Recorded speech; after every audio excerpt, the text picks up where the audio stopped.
আমাদের সমাজে কিন্তু প্রতিনিয়ত কোনো না কিছু ঘটনা ঘটেই চলেছে। আর সোশ্যাল মিডিয়ার দৌলতে আমরা ঘটনাগুলো প্রকটভাবে জানতে পারি। আবার কিছু কিছু ঘটনা যেগুলো আমাদের চোখের সামনে আসে না, সমাজের মাধ্যমে আমরা বুঝতেও পারি না, যেগুলো প্রচ্ছন্নই অচিরেই থেকে যায়। তো রিসেন্টলি যে ঘটনাটা ঘটেছে সেটা আরজিকর যে ঘটনাটা ঘটেছে, দেখো আমি অনেক রকম পোস্ট দেখতে পাচ্ছি। এই নয় যে পোস্ট করা হয়নি মানে যে ওই বিষয়ের প্রতি বিমুখ হয়ে আছি বা ওই বিষয়ের প্রতি কোনো ইন্টারেস্ট নেই তা নয়। ঘটনাগুলো তো পরপর দেখো, সঠিকভাবে তুমি বা আমি কেউই জানি না। কারণ অপরাধীরা বা যে চালাকিটা করা হয়েছে অপরাধীদের বাঁচানোর জন্য, যে এখানেও পলিটিক্যাল সব ইস্যু রয়েছে, সমস্ত কিছু প্রমাণ লোপাট করে দেওয়া হয়েছে। এমনকি ওই সিসিটিভি, এত বড় একটা হসপিটালের সিসিটিভি ফুটেজের কোনো প্রমাণ নেই, সেটা তো একটা অবিশ্বাস্য ব্যাপার। তো যাই হোক, তুমি বা আমি সেই সঠিক কি হয়েছিল কি না হয়েছিল সেটা জানি না। যেটুকু তুলে আমাদের সামনে মিডিয়া দৌলতে মানে কি প্রকট হয়ে আসে, সেইটার সম্বন্ধে আমরা সোচ্চার হই, সেইটার বিপক্ষে আমরা যাই।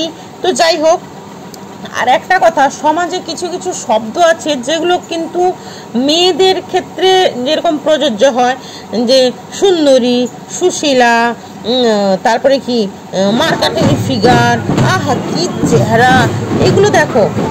কেউ কাউকে যদি তুমি সুন্দরী বলে দাও না, ও তড়ি মুড়ি করে চোখ, কান, মুখ, ঠোঁট রং লাগিয়ে একদম যতটা পারবে নিজেকে সুন্দরী করবে। ফিগার বলে দাও, এর ফিগারটা মার্কাটারি, ওরে বাবরে, ডায়েট করে, এক্সারসাইজ করে, জিম করে, মানে কি নাই কি সে করে ফেলবে। কিন্তু তুমি কিছু কিছু শব্দ প্রয়োগ করো যেটার উপরে প্রেশারাইজ করো, যে বুদ্ধিমতী, সাহসী, দাপটে, ডানপিটে, তুমি এগুলো প্রয়োগ করো, দেখবে এগুলোর প্রতি একটা প্রেশারাইজ আসবে, যেটা আমি মনে করি। তো যাই হোক, তুমি একজন মেয়েকে বলো যে বুদ্ধিমতী আছে, এ স্ট্রং, এ পাওয়ারফুল, এ সাহসী, ওর মধ্যে ভয় নেই, এগুলো বলবে, দেখবে ওর প্রতি ওই টেন্ডেন্সিগুলো আসবে, ওইগুলো করার প্রতি টেন্ডেন্সি আসবে। তুমি ওই সুন্দরী, সুশীলা, শিক্ষিতা, মধুভাষী ওগুলো বলবে, বা ওর মুখ থেকে ওই মধুভাষী বলা মানে ও মুখ থেকে মিশ্রি, মধু, চিনি কি নাই বের করবে তার ঠিক নেই। আর দেখো, অশ্লীল শব্দটা বা নোংরা শব্দটা, আমি বললাম না সঠিক ঘটনা কি হয়েছে তুমি আমি কেউই জানি না। কিন্তু একটা কথা, প্রশাসন বলো, কোম্পানির কাছে আমার একটাই আর্জি, বা যেটা আমার মত, আজকে সোশ্যাল মিডিয়া মানে ফেসবুক, ইনস্টাগ্রাম বা প্রত্যেকটা জিনিসের ইউজ আছে, অ্যাবিউজ আছে। তুমি কোনটাকে ইউজ করবে, কোনটাকে অপব্যবহার করবে, সেটা তো নিজের উপরে সত্যিই ডিপেন্ড করে। আর সোশ্যাল মিডিয়া মানে এই যে ফেসবুক, ইউটিউব, এগুলো থেকে টাকা দেওয়া বন্ধ করে দিক।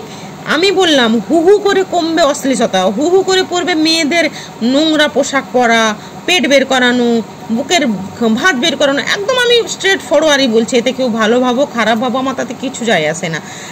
ইউটিউব বা ফেসবুক টাকা দেওয়া আজকে বন্ধ করুক কোম্পানিগুলো, কালকে অশ্লীলতা কমে যাবে। ওরা তো করছে ঘরে বসে নোংরা পোশাক পরে কিছু একটা দেখালো, ওদের ভিউজ হচ্ছে, ওরা টাকা কামাচ্ছে। টাকা দেওয়া আজকে বন্ধ করুক, কালকে ওই সব বন্ধ হবেই, আমি কথা দিলাম। ওটা বাদ দাও, ওগুলো কিছু বলার নেই, সমাজও চলে গেছে। স্বাধীনতা মানে কি এটাই স্বাধীনতা, বুক দেখানো? আমি মেয়ে ছেলে কারোর হয়ে কোনো কথা বলছি না, এই যে সমাজের কথা বলছি। ট্রেন, বাসে, রাস্তার ধারে তুমি ভিডিও করতে হয়, তুমি তোমার মতো করে করো, সুন্দরভাবে করো। তার মানে এই নয় তো যে তুমি ট্রাফিক পুলিশ আটকে ভিডিও করবে। ট্রাফিক পুলিশ এগুলো আমি দেখি কোনো ব্যবস্থা নাই না। এ কী কথা? তুমি একটা বাসকে পিছনে না করে তুমি ভিডিও করে যাচ্ছ?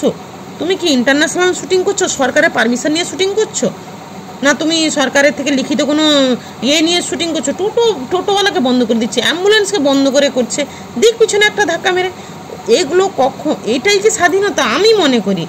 আর এক্ষেত্রে আমাকে কেউ মুখরা বলুক, আমার ইজ্জত, আমার সম্ভ্রম বাঁচানোর জন্য যদি আমাকে কেউ মুখরা দাপুটে বলুক, আমি তাতে রাজি আছি। আমি এই সব উপাধিগুলো নিতে রাজি আছি।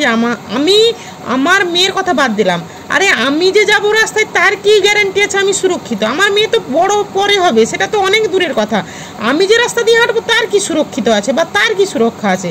তো এক্ষেত্রে তোমার মেয়ের কথা ছাড়ো, যার ঘরে মেয়ে সন্তান আছে ছাড়ো, তুমি আগে সাহসী হও, দাপুটে হও, মুখরা হোক, আর তুমি মারামারি করতে জানো। একদম কেউ খারাপ ভাবুক ভালো ভাবুক, তোমার ইজ্জত তোমার জীবন তোমার কাছে।